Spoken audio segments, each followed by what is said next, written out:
Maaari bang mag-file ng petition for divorce sa ibang bansa ang isang Filipino citizen? Yan ang sasagutin ni Attorney JJ Atienza sa Bisig ng Batas.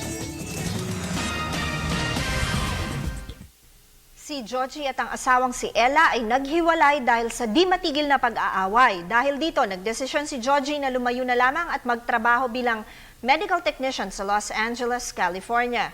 Doon nakilala ni Georgie si Ruth na isa raw Filipina.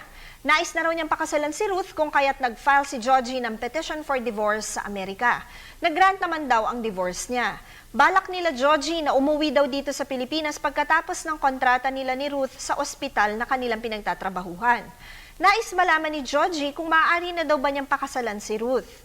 Georgie, hindi ka pa rin maaaring makasal na muli, lalo pat hindi naman yata ikaw nagpalit ng citizenship nung ikaw ay nag-file ng petition for divorce.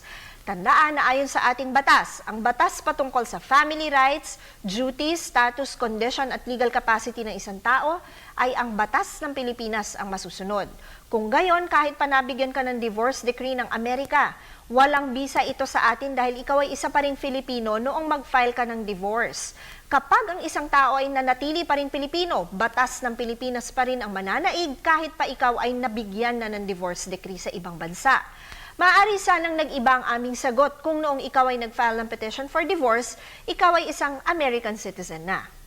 Tandaan na ang aming opinyon ay limitado lamang sa mga impormasyong inyong ibinigay sa amin at maaari itong mag-iba, depende pa sa karagdagang detalye.